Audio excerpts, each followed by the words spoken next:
everyone. SAC has festivals, SAC has workshops, SAC has a great newsletter. Tina works on that. All kinds of performances in person and online. And so here we are tonight online. Now, this is the genre series. And with the genre series, every month we highlight in a virtual presentation, a virtual show, a different genre. So it could be personal stories, there could be tall tales, it could be myths, folk tales, legends, historical stories. But of course, it's December, so what better time for sacred and inspirational stories?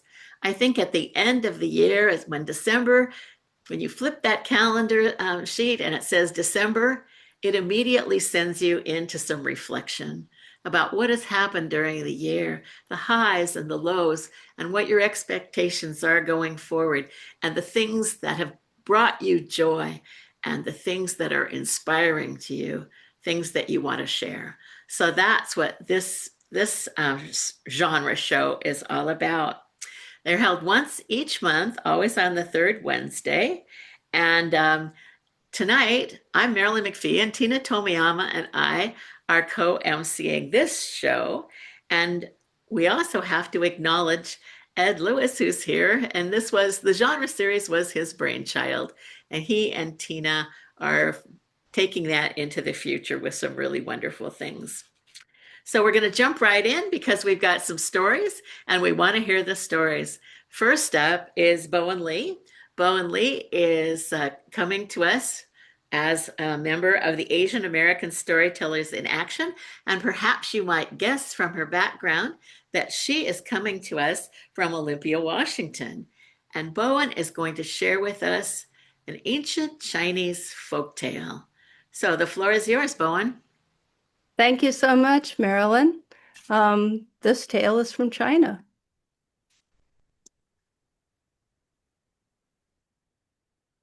How many people actually get what they wish for? Well, it happened to somebody, and what he wished for was this. Before he died, he wanted to know the difference between heaven and hell.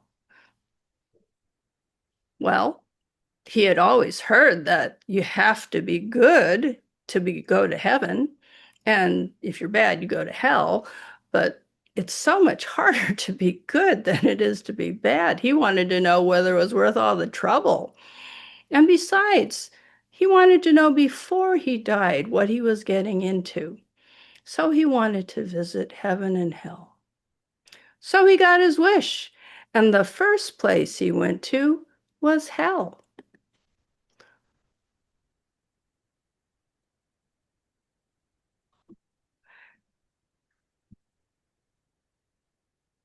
And hell was a vast, spacious room, huge. And hell was filled with round tables, tables that were laden with the most delicious food. Oh, the smells that were coming. Just imagine the most favorite foods that you have laid out before you.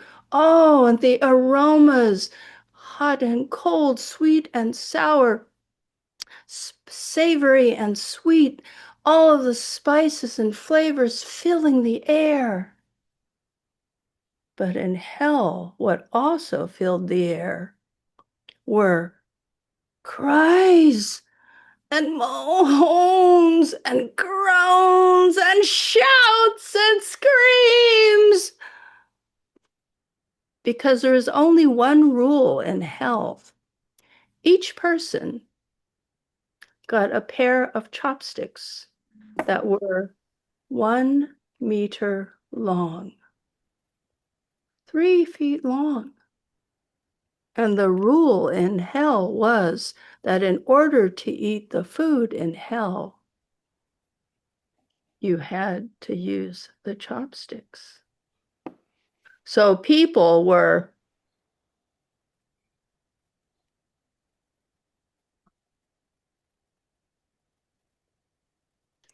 trying their very best But no matter what they could do,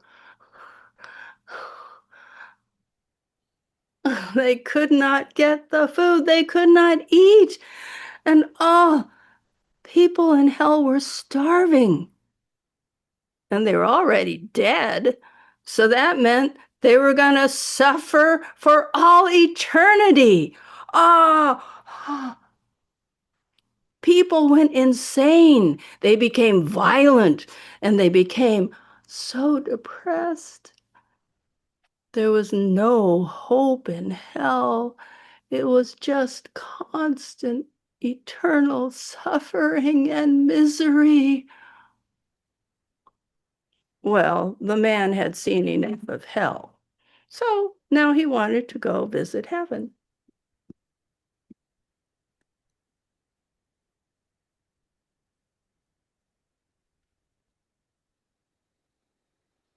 Oh, this must be the place. And heaven was a huge, vast room. And the room was filled with round tables. And on the tables were the most delicious foods imaginable. Oh, wonderful smells filled the air in heaven. But the air in heaven was also filled with the sound of conversation and laughter and stories. People in heaven also got chopsticks that were 1 meter long. And there was also a rule in heaven. You had to eat the food in heaven with these chopsticks. But here is what people in heaven were doing.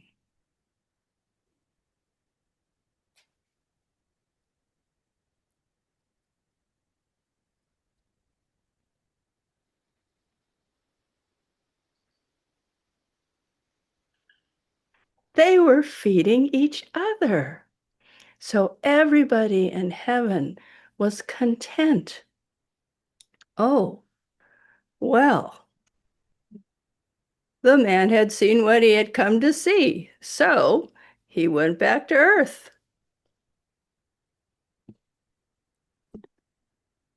And when he got home, he decided he was going to spend the rest of his life practicing what he saw in heaven and not what he saw in hell. In heaven, they were all full of kindness and compassion and care for each other. They trusted each other. They shared, they enjoyed. Oh, if we all did that and practiced what was in heaven and made heaven here on earth, don't you think that would make the difference here between heaven and hell? Thank you. Thank you, Bowen, for that very, very vivid story. Bowen, as I told you, came to us from the group of Asian American Storytellers in Action.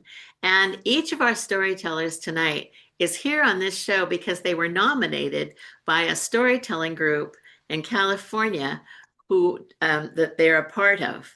And so every month with the genre series, all of the storytelling groups are invited to nominate a storyteller. If you're a member of a storytelling group and you would like to be nominated, contact the person in charge in your group and see if they can nominate you for one of our future shows. So, moving right along, our next storyteller is Lorraine Gonzalez. Lorraine is coming to us from Sacramento, California, and she is coming to us from the In a Nutshell group. She is bringing us a personal story, and she told me to tell you, she'll tell you at the end the name of that story. Take it away, Lorraine. Thank you. In 2018, the beginning of 2018, my family and I decided to take a magical trip to Greece. We had never been to Europe before, but we had been watching a lot of Mamma Mia, and we would sing and dance along with the movie and think about swimming in the blue water and visiting the blue and white buildings and eating all of the feta cheese. We were really excited about going. We were going to celebrate my 40th birthday and my daughter's 16th birthday. But about a week after we booked the trip, I was on a work trip with some coworkers and we decided to stop at downtown Disney before we headed back home. And while we were there waiting in line to get on a virtual reality ride, my phone rang and it was my stepsister. And she told me that my dad had been found on the floor and he couldn't move, he couldn't speak, couldn't remember where he was or who he was or what day it was. And he was on his way to the hospital. So I was in Anaheim and my flight didn't leave for about another 3 hours. And I was sick with worry and wondering if I was going to make it back in time, if he was going to still be there by the time I made it back. He had had a stroke or, what was going on. And so I finally made it back. I rushed to the hospital and they told me that he had had a catastrophic bleed in his brain. He had a genetic condition and it caused lesions and all over his brain. And sometimes the lesions would bleed very slowly and sometimes it was catastrophic. And this time it was a really large bleed. It affected so much of who he was. And for months and months after that, it was um, just rehabs and emergency rooms, physical therapy, occupational therapy, back to the hospital, back to assisted living, back to physical therapy, over and over. And during that time, the relationships with my step family just kind of got broken beyond repair. And I was an only child, and I ended up basically being told that I was going to be the sole caretaker for my dad, and I had to figure out where he was going to live, how we were going to take care of him. And I was a mother of two children. I was working full time. I was his only daughter. I was struggling with anxiety and depression, worry and fear, and kind of going out of my mind. And all that time, a trip to Greece was looming on the horizon. It was non-refundable. It was fully paid. And I told my family, I'm not going. I can't leave my dad. They understood. But I went and told my dad, and he laughed and he took my hand and he said, "Are you crazy? You're going to give me a hug and you're going to say your goodbyes and walk out the door and not look back. And you're going to go out and live your life." That was my dad. He was so practical, so logical, so direct, but he had lived such a full life and he wanted the same for me. So I found someone to take care of my dad while I was gone, and I went on this trip to Greece, sick with worry, crying, not being able to sleep. I wanted to show my daughter and my family that life was for living and for celebrating. And so we went. We had a magnificent time. We spent a little over a week there and we went to the ocean and ate all the Greek food and visited all of the ruins. It was beautiful and magical.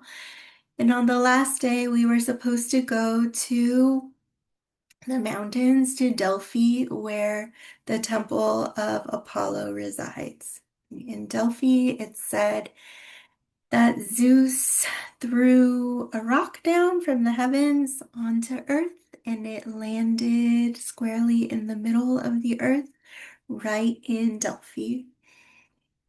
When you get up to the mountains, it's absolutely magnificent. It just looks ancient and magic. You're above the clouds, and it's so peaceful.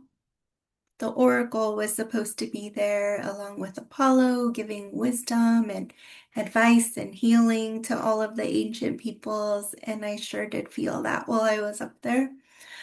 Um, so by some miracle, I found myself at the top of the mountain overlooking the Temple of Apollo, and I had that mountain all to myself. I sat there, I meditated, and I prayed, and I asked the universe for guidance, for help to be able to take care of my dad, take care of my family, and take care of myself. And as we were descending the mountain, driving down the curvy roads, we turned a corner, and there, chewing on some grass, was a solitary white mountain goat. And my spirit instantly said, "Spirit guide." And I thought, are you serious? I'm getting a goat. Um, Many years before that, my mom had died, and I took kind of a spiritual journey across Montana to visit some Native American events and celebrations. And as I was there, I also kind of put forth to the universe that I needed help and guidance. And on that trip, the most beautiful white horse came running down the road as we were driving by. It was wild and free and magic, and it represented to me all of the freedom and adventure that I needed at that moment to go forth and live life and celebrate and do all of the wonderful things. And it was beautiful. So imagine my surprise when I ask for another guide and I get a goat. But as I reflected on it and I looked back, the goat represented stamina, stability, sturdiness, practicality. It was all of the things that my dad was, and all of the lessons that he tried to instill in me. And I knew it was exactly what I needed to be more like that goat, to keep going one step at a time, one foot after another in the face of hardness. So I went back to see my dad after the trip, and he was still there. He was holding out for me. He died about 3 weeks after I returned. And a couple of nights before he died, he held my hand, and he couldn't talk anymore at this point, but he held me and he looked into my eyes, and I knew in that look that all of the I love yous that were ever said or unsaid were being given that day. It was the most beautiful moment. And then he passed away. And after he died, I commissioned a painting um, of me on top of that mountain, the Temple of Apollo in Delphi. And in it, my mom is standing there on her white horse, and my dad is standing there on his goat. And I hang it in my bedroom, and it's a place where they can look after me and look upon me for the rest of time. And in times of need, I remember that if you're ever in need of guidance, all you have to do is ask, and the universe will provide, even if it's a goat. Thank you. They have a picture. Thank you. I love that. I have a picture to share with you all of the painting that was made. Yes. There it is.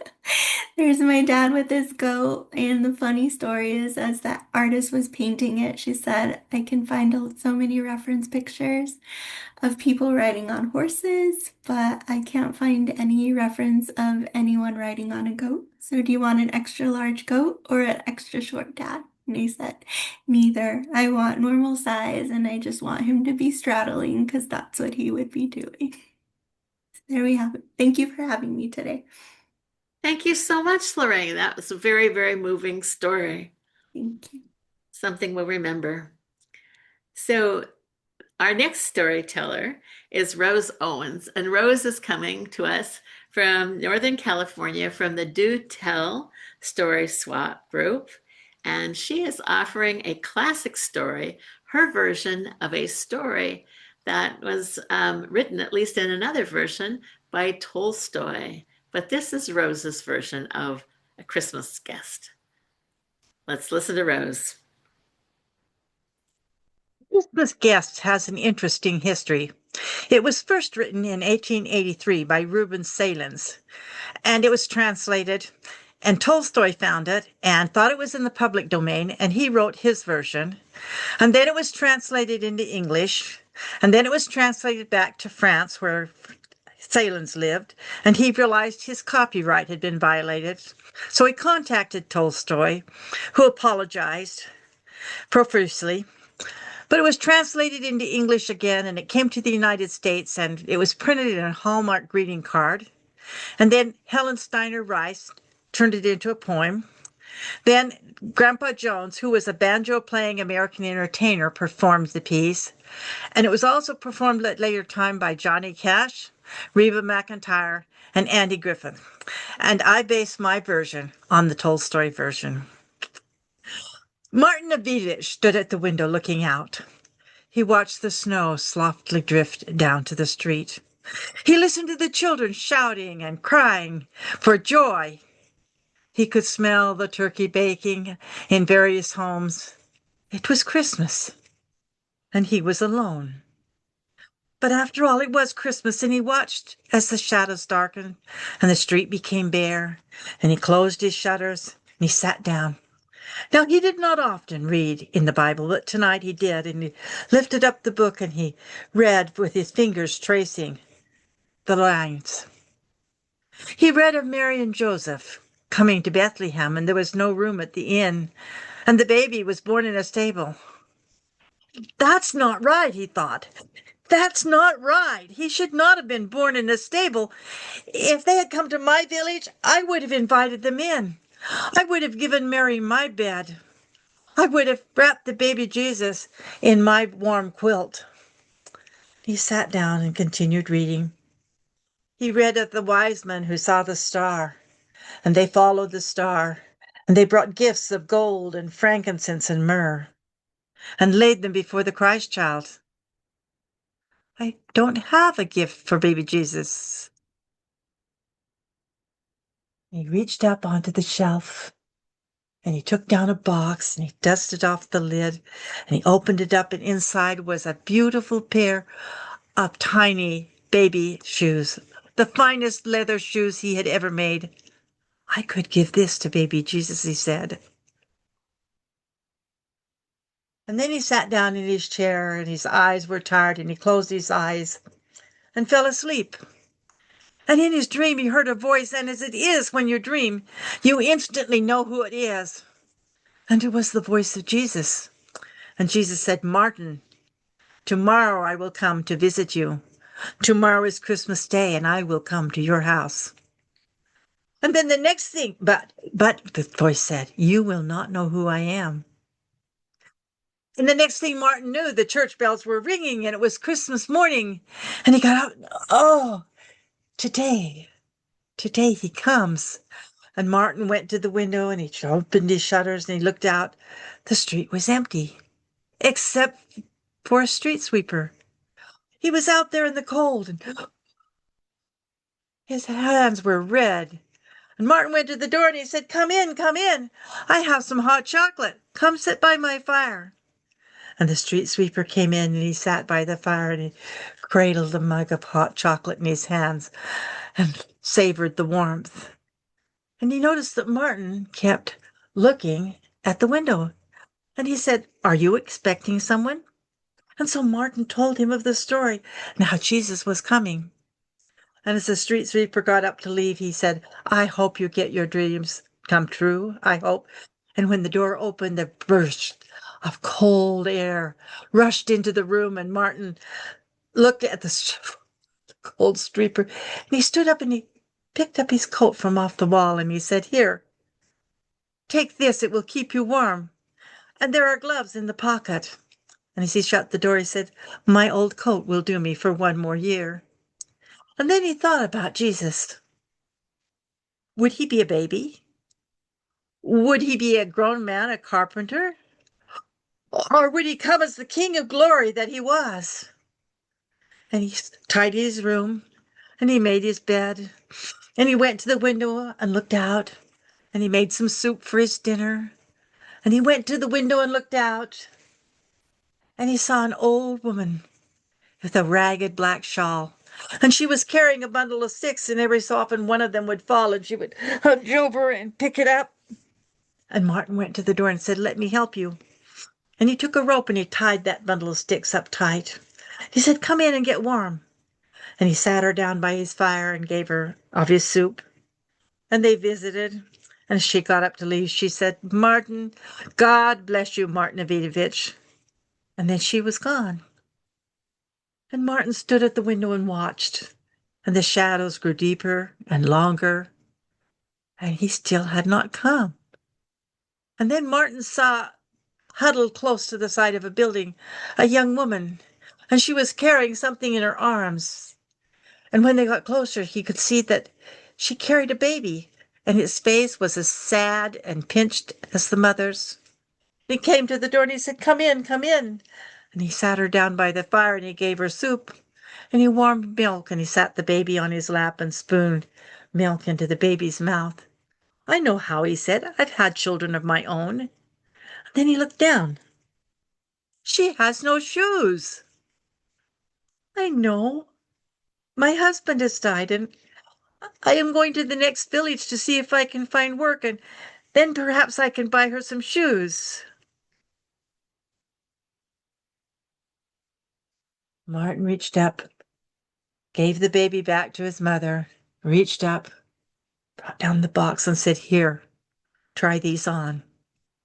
And they fit perfectly. And the mother and the baby went out the door. The mother was smiling, and the baby was gurgling happily. And Martin stood at the window, and the streets were empty. The street was dark. He shut the shutters and sat down. He didn't come. He didn't come. It was only a dream. And then he heard a voice. Who is that?" And he recognized it. It was the voice of Jesus. And Jesus said, "Martin, 3 times my shadow crossed your door. I was the street sweeper that wears your coat. I was the old woman with the bundle of sticks. I was the mother with the baby in her arms. 3 times you gave me a gift. And of all the gifts, love is the best. Verily I say to you that if ye have done it unto the least of these, my brethren, ye have done it unto me." And the room was silent and hushed, and Martin could hear the clock ticking, and he felt like running and shouting and dancing for joy. He came. He really did. He came.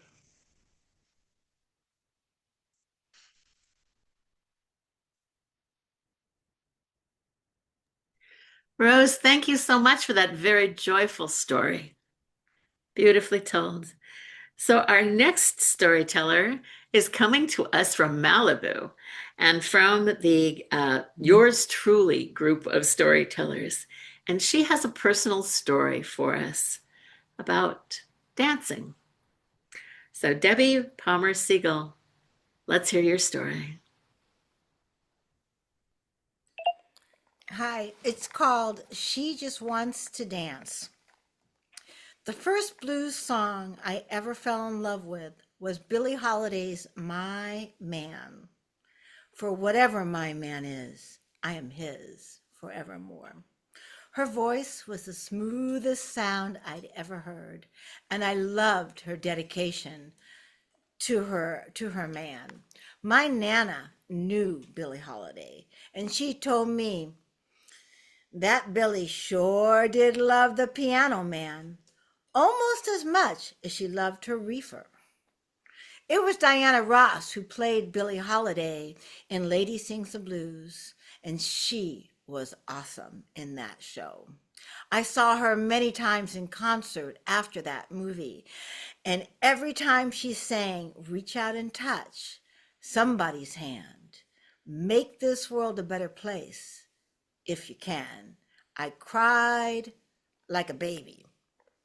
At 12 years old, I bought my first 45 record.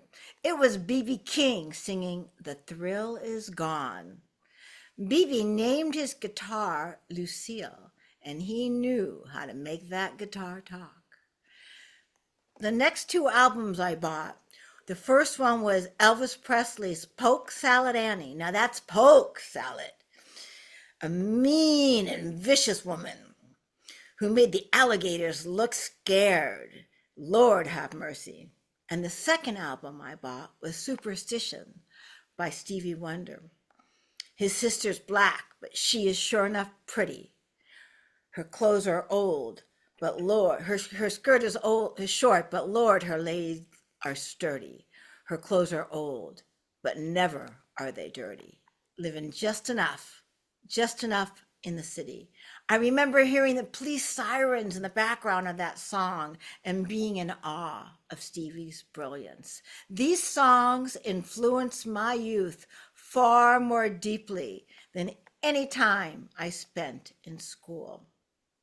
A decade later, I heard Kevmo sing. When the music starts to playing, she slides out on the floor, dancing without a partner, swaying on the 2 and 4. Well, she's moving kind of lazy, and it's obvious to me this little girl ain't crazy. She's as wild as she is free. She can feel it in her fingers, and it moves on down her spine. She just wants to dance. The first time I heard that song, I thought, oh my God, he's singing about me. In 1977, when I was a teenager, my boyfriend Mark was the leader of a rock and roll band. Mark was the piano man and sometimes singer. He was a cross between Mick Jagger, Jackson Browne, and a devout Buddhist. We were all devout Buddhists back then. They played at a local dive called the Broken Mirror. It was located in Granada Hills, a couple of blocks from my home, and I loved going there. With my phony ID at hand, I'd show up to dance and support the band. When the music's when she moves her hips and parts her lips, you know she's feeling fine. She ain't looking for no lover. She ain't looking for romance. She just wants to dance. Kev Moe was a shy, quiet guitar player in the band. He was known as Kevin Moore back then. His words opened my heart with that song. That man knows me from the inside out. I know I'm not the only woman that feels like that, but I am the one who danced on that floor night after night and still dance blissfully to this day. It is a joy that has never left me. 9 years later, in 1986, I married Herbie at the Bel Air Hotel. My ex-boyfriend Mark was an invited guest, and Kev Moe, played in the band that evening. The music was so good that Herbie paid the band overtime to play late into the night. Nobody wanted to stop dancing. It was truly one of the happiest days of my life. A decade later, After getting my second BA degree at CSUN, 2 brain surgeries, and a baby, Herbie and I saw Kebmo perform at the Malibu Inn. After the show, we went backstage to see him. I was nervous, wondering if he would remember me. From across the room, he raised his arms in the air with that big, wide grin and called out, "Debbie Palmer!" He embraced us both with warm hugs. Later that evening, Kevin asked me, "What's your secret to that enduring, happy relationship?" I told him. Herbie loved to please me, and that made us both happy, brought us both great joy. Kebmo's album was out, and She Just Wants to Dance was a hit. That wasn't the only song that made me love that man. It took me years, but I finally asked Kebmo, "Did you have me in mind when you wrote that song?" He smiled, tilted his head down, and said, "Yep." But even if he didn't, would he have told me? My mom and 3 sisters all have really beautiful legs. I grew up hating my big fat thighs. I would even skip PE in school because I didn't want anyone to see my big fat thighs, even though PE is my favorite class. I love exercise. I consider health as wealth and movement as medicine. But because of my shameful big fat thighs, it was out of the question. I would never wear shorts in public. My youngest sister, Susie, even modeled her legs. I remember looking at a legs pantyhose advertisement and thinking, "Those legs look just like Susie's." Later to find out they were my sister's legs. So I just hid mine. Then Kevmo wrote, "I love big booty and big fat thighs." Yeah, big fat thighs. Those words brought so much warmth and joy that it's difficult for me to think about without smiling really big. Years of shame instantly melted away when I heard those words. Other great songs like Grandma's Hands, which he sang and Bill Withers wrote, and You Don't Have to Shave Your Legs, which Kebmo did write, hit home too. In so many ways, music not only improved my life, but saved it. I feel I am more accepting of myself because of the words of a song, words so comforting that instead of feeling shame for who I am, I feel joy. Words not only loving and true, but sung in that bluesy way that makes me just want to dance. As Bruce Springsteen wrote in My City in Ruins, "I pray for the strength, Lord, with these hands. I pray for the love, Lord, with these hands. I pray for the faith, Lord, with these hands." All right, come on, rise up. After all, it was Woody Guthrie who said, "A good song can only do good." He also wrote, "This land is your land. This land is my land." From California to the New York Island. Being born in New York and now living in California, these words hit home. Words that bring pride, joy, and tears to my eyes. This song was originally written as a protest song and reminds me it is time to rise up. And words that inspire never die. Written by Bob Dylan. Yes, and how many times must a man look up before he can see the sky? How many ears must one man have before he can hear people cry? And how many deaths will it take before he knows that too many people have died? The answer, my friend, is blowing in the wind. The answer is blowing in the wind. Now, more than ever, I am called to rise up. Now, more than ever, I am grateful for the words and music that inspire me to stand up for our rights and our freedoms. Those songs are still blowing, and I am still dancing.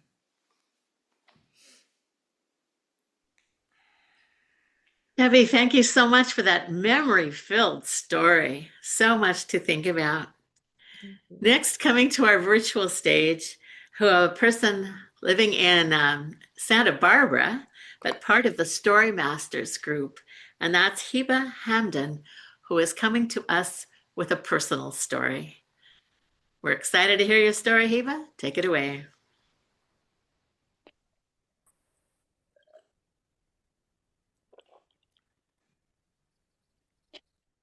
Want to record Prakriti?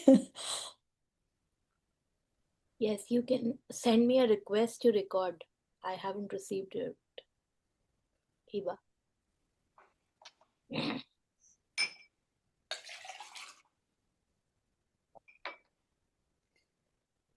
Yeah, you need to click on request to record to my computer.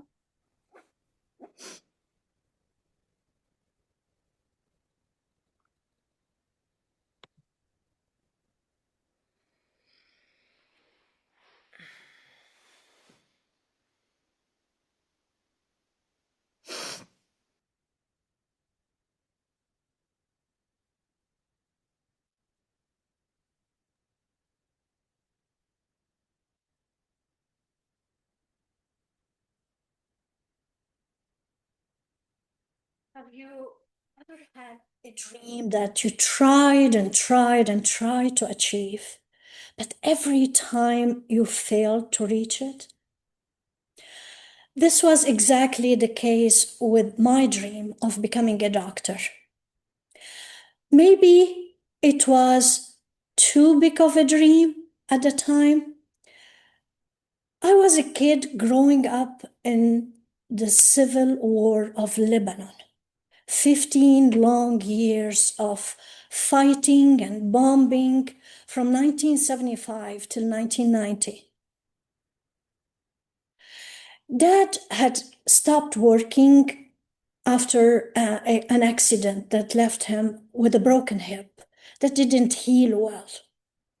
My siblings, all much older than me, either married or living away, and they weren't able to help much.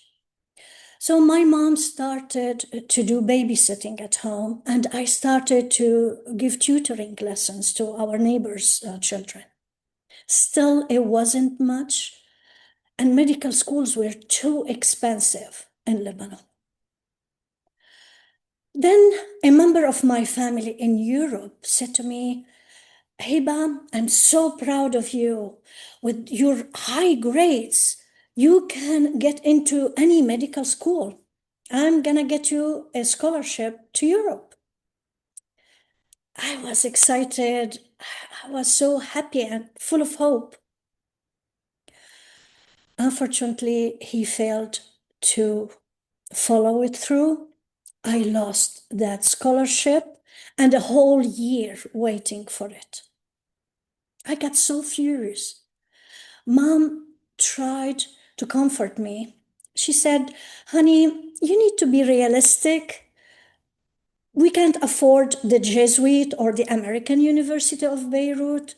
Better for you to be a teacher." I said, "No, I don't want to be a teacher." Later, I figured, okay, I'll teach, but at the same time, I will start at the Faculty of Science at the Lebanese University. It's free, they have late afternoon classes. 1 month after I started, the Faculty of Science building was bombarded to the ground, and the whole campus became a line of demarcation between the two fighting militias. My luck, yeah. My brother Fadil said to me one day, "Hiba, why don't you try to find a job at the hospital? It's the only business that doesn't close during war. And you've been volunteering at our town's clinic, so you've got some experience in urgent care." Well, that idea kind of reignited the fire in me. If I'm in a medical field, who knows, it could prepare me for a medical school. And so it was. I started at a small hospital in our area, first at their emergency room for a couple of months. Then I managed to transfer to the operating room. There, I had a happy surprise. One of the two supervisors there was a dear friend of our family, Ramzi. I hadn't seen her for many years. I didn't know she was working there. I was happy to see her, see that she hasn't changed much. Still the loving lady and with a beautiful smile, short brown reddish hair. But by then, at that time, she was 8 months pregnant. Ramzi was a scrub nurse. So she used to help the surgeon in the surgery, at the surgery table in the sterile area. I was a circulating nurse, so I would help prepare the OR, help hand some equipment and tools, but from outside the sterile area. Ramzi became a great mentor to me. She taught me how to use the autoclave to do sterilization, what's the name of all the instruments we use, how to assemble trays for each surgery. And I was fascinated by these trays, especially the orthopedic one used for bone surgery. It has drills and hammers and wrenches. I said, Ramzi, we can use this tray to fix humans and cars. I was also fascinated by the anesthesia machine, and I learned about it from our anesthesiologist. Dr. Walid looked like a young Clint Eastwood. Very serious, never smiled. He had great manners, but somehow he used to scare me. He was a perfectionist. I was afraid to make mistakes, but that pushed me to learn more and do better. So he became another mentor to me. On one of these days in the early morning, Ramzi and I were running like crazy to prepare the OR for an eye surgery. The ophthalmologist and Dr. Walid, they were already there, but the scrub nurse assigned for that surgery hadn't reached the hospital. There was a bombing somewhere nearby. In that case, usually it's Ramzi who would be our backup. But that morning, she looked very, very tired. She was very pregnant. Without thinking, I said, Ramzi, let me help with this surgery. She turned and said, no, Hiba, you're not ready. I said, you're here.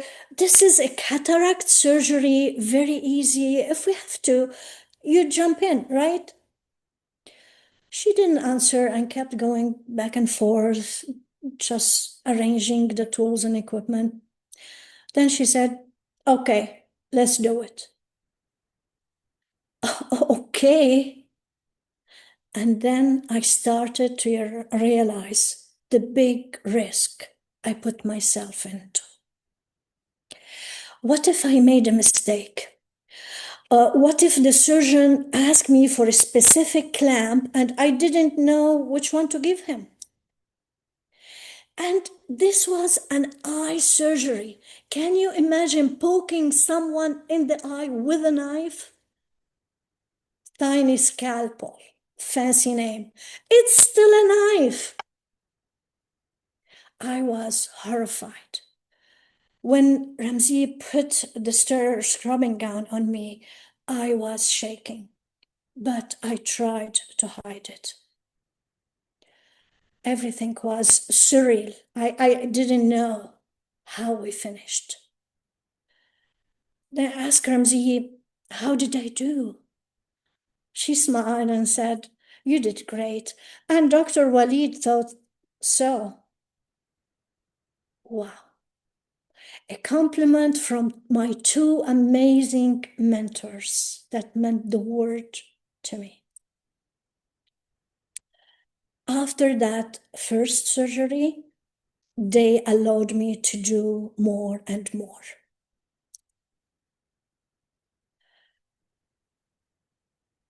I didn't become a doctor. After all, I became an electrical engineer.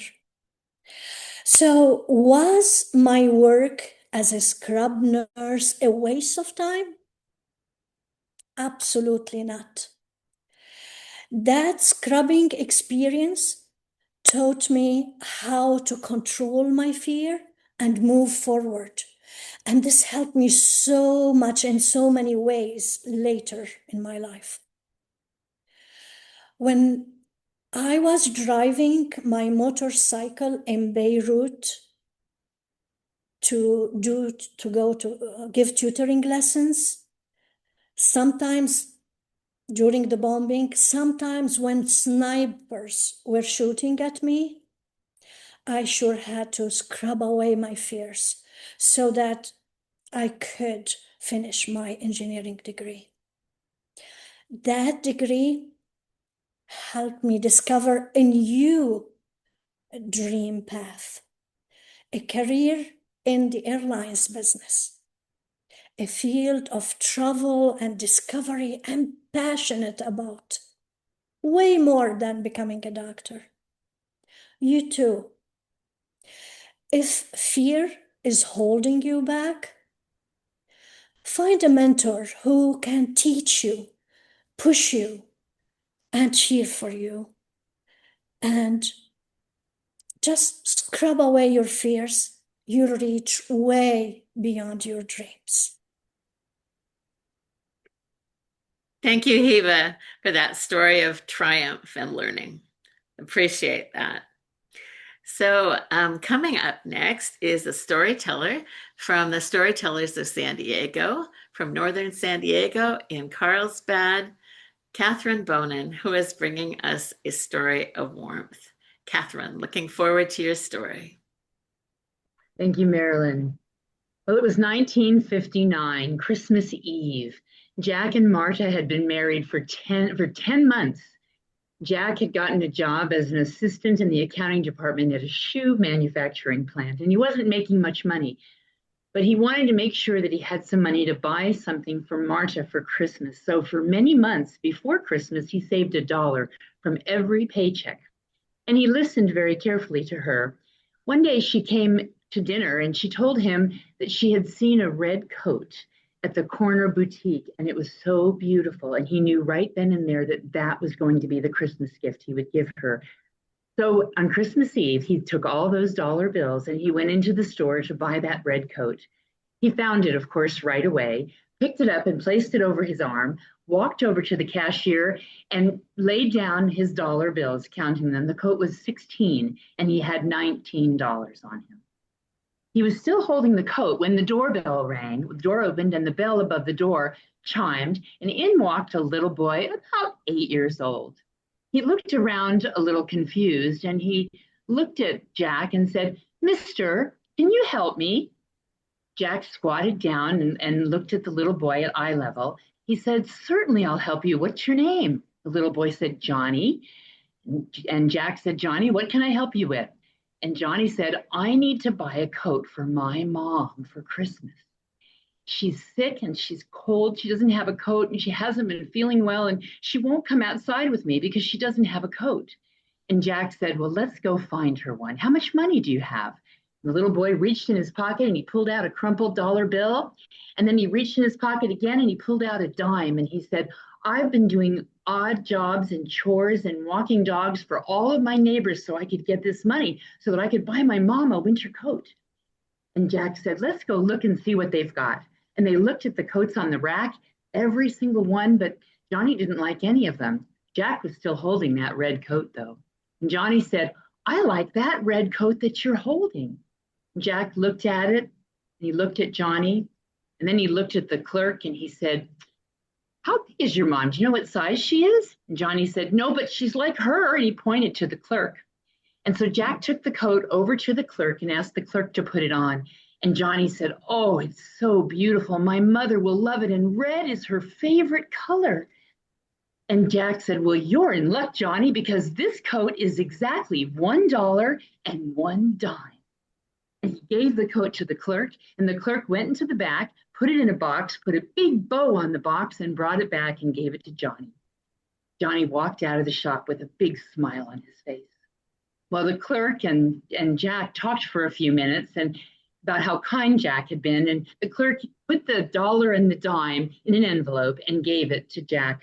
Well, on the way home, there weren't any more stores open, but there was a corner flower shop open, and it was Christmas Eve. So Jack decided to spend those $3 that he had left to buy some flowers for Marta. When he walked in the house, he gave her the bouquet of flowers, and she looked at him and she said, "Something's wrong. I know you too well. You can't keep any secrets from me. What is going on, Jack?" And Jack sat down and told her the story of little Johnny and the red coat. Marta threw her arms around Jack and said, "That's the best Christmas gift you can give me. You gave away love today. That's the most important thing any of us can give anyone." And she took that dollar and dime out of the little bag that the clerk had given to Jack, and she put it in a box, a Christmas box, and she tied it with a bow, and she put that box underneath their Christmas tree. And every single winter, every single Christmas, that box was underneath the Christmas tree so they could remember that first Christmas that they shared together and the love that Jack gave away. And of course, that red coat that Marta never got. Well, many years went by. Jack retired from the shoe factory, and he had been saving money so that he and Marta could do a big retirement trip, which they did. And they had a wonderful time. When they came back, it was only a few weeks later when Marta started having some problems with her vision. And so they went to the doctor, and the doctor said, "Oh, I'm so sorry to tell you that you're losing your vision. Your right eye is pretty bad, and your left eye, well, that's going to catch up pretty soon. And in the next couple of months, you won't have any sight at all." And he said, "There is an operation that can be done, but it's very expensive. It's a little risky, and it's still somewhat experimental, so your insurance is not going to pay for it. Do you have the financial wherewithal to do this?" And Jack shook his head sadly. Marta started to cry.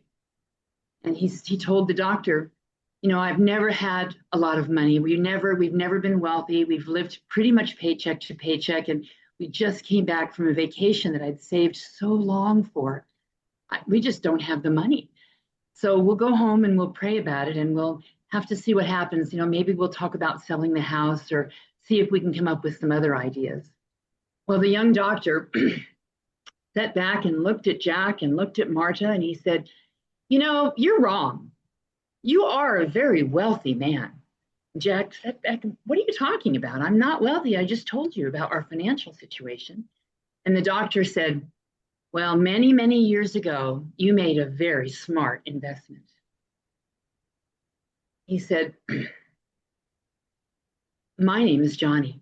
And Jack, in that moment, recognized the smile from that doctor. He said, "You helped me buy a red coat for my mother. My mother changed that Christmas. She got out of bed. She started going outside with me. From that day to this, my mother wears that red coat every winter, and she puts it underneath the Christmas tree to remind both of us that the best thing anyone can ever give away is love." Jack said, "Wow, that's so wonderful, so wonderful." And he said, "I'm so happy to have met you again." And the doctor said, "That investment that you made is going to pay off, because this surgery, Marta's going to get this surgery, and all it's going to cost you, $1 and a dime." My mother always told me that we can't take anything with us when we leave this world except for the love that we give away.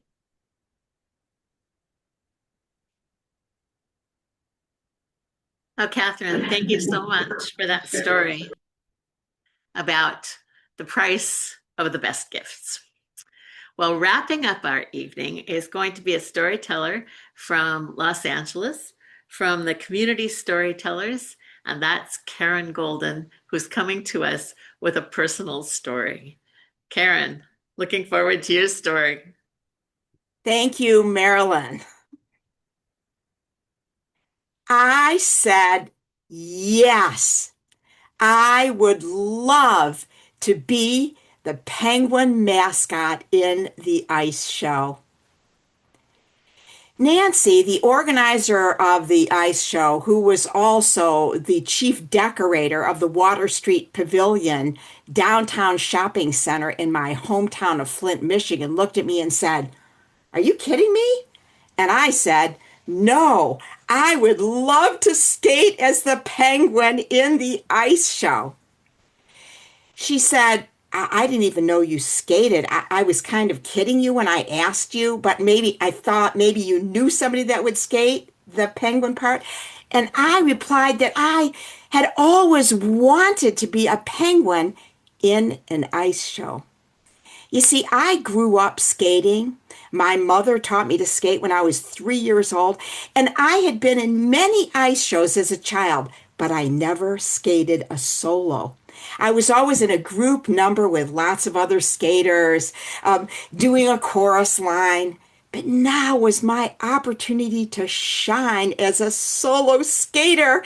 And at age 28, I felt like I had reached my Olympics.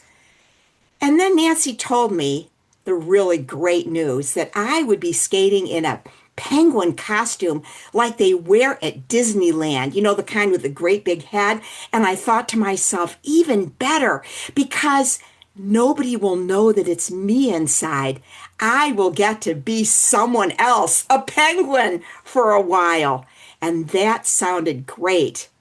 And then she also informed me that this costume may not arrive until just a day or so before the ice show. And I said, I've skated in plenty of costumes. And then I started thinking to myself, and if I happen to fall, which I know I won't, no one will know it's me inside. So I got to work choreographing my solo in the ice show. I decided, because it was a holiday show, that I would pick the most iconic Christmas song. You know, the one that goes bum bum bum bum ba da da da da da da da da da da dun dun glide glide bum ba da da da da da da da da da dun dun jump jump jump da da da da da da da da da da spin jazz hands dun da da da da da da glide glide da da dun da da da da dun dun. Oh, I was so excited for the day of the ice show to arrive. And then it did, the same day that the costume arrived. I came to the rink a couple of hours before the show to try on the costume. It was really big. I think they expected the mascot to be a real tall person, and I'm not very tall. The arms were much too long for me, and the legs were enormous, but that's okay. I rolled up the arms and I rolled up the feet. The mittens were huge and they were really fuzzy. Matter of fact, the whole costume was really fuzzy. And then they put the head on top of my head. Well, the eyes were up here. They were these great big white eyes, and the place that I had to look out was at the neck, a very small hole. The head was enormous and it wobbled back and forth, and they had to rig something up so the head wouldn't fall off. So they put a lot of stuffing inside and some plastic, and because the head was going on and off and on and off, I took off my glasses. I'm extremely nearsighted without my glasses on, and I forgot to put them back on the final time when they put the head on. I looked out the little hole, and everything was a blur. They led me out to the ice rink, and then they gave me this enormous bouquet of helium balloons, and they asked if I could give a balloon to each child. I looked out the little hole and I couldn't see the strings, and the balloons were way up there, so I couldn't see the balloons either. And then the music started. Bum bum bum bum ba da da da da da da da da da da glide glide.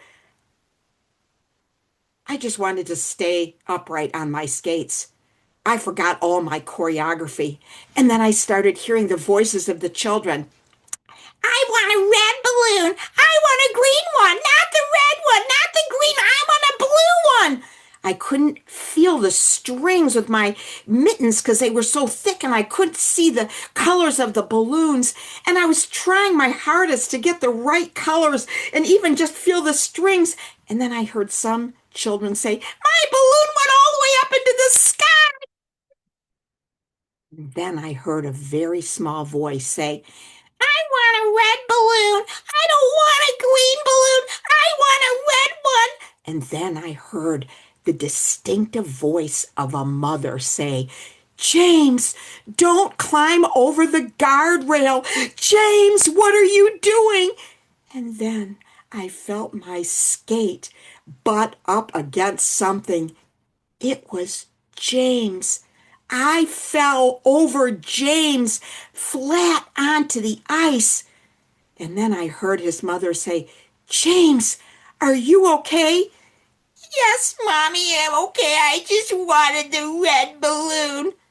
And then I heard the voices of the crowd saying, but what about the penguin? Is he okay? I'm a she inside of here. I'm murdered. My voice couldn't be heard because when I fell, the head turned to the side and I was still looking out, but there was no hole. As I lay flat on the ice, with one sense down, meaning no sense of sight, my sense of smell grew very keen. And I began to smell the inside of that giant head. It smelled like sweat. It wasn't my sweat because it was so cold I was not sweating.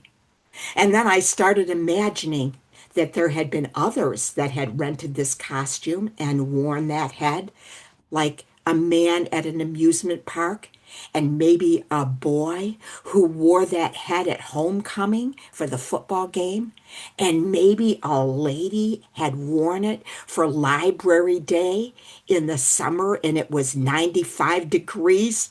Suddenly, I heard the voices of the ghosts of that head, and they were saying, you wanted to be someone else. You didn't want to be yourself. And as I lay there with the head turned to the side, I said, I just want to be myself.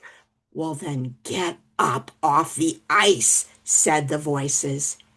And it occurred to me that when you fall, the best thing to do is to get up. But how? I was laying flat on the ice. I couldn't see a thing, but I mustered up every tiny bit of strength inside of me to get up and to skate without sight. Two people held onto my hands as the head was turned to the side, and they led me off the ice, still holding the giant bouquet of balloons. When I got inside the clubhouse of the ice rink, I heard lots of voices, like the voice of Nancy, the woman who had invited me. She said, whatever you do, don't damage the head. It cost us over $100 to rent the costume. And I was thinking to myself, but what about me? I'm stuck inside the costume and they can't get the head off. And I am suffocating in here. I heard the voices of those ghosts say,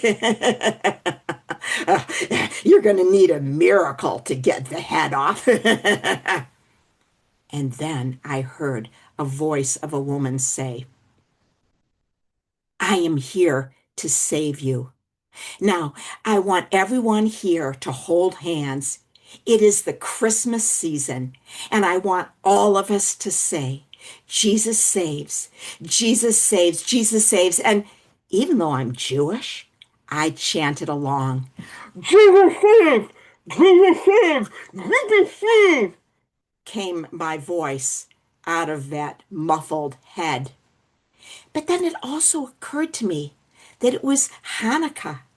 And Hanukkah is our festival of miracles and light. And as I stood inside of that costume, I prayed for a miracle, and then one arrived. A person came with some kind of tool they had rigged up, and they were able to put the tool under the giant head, and oop, the head popped off.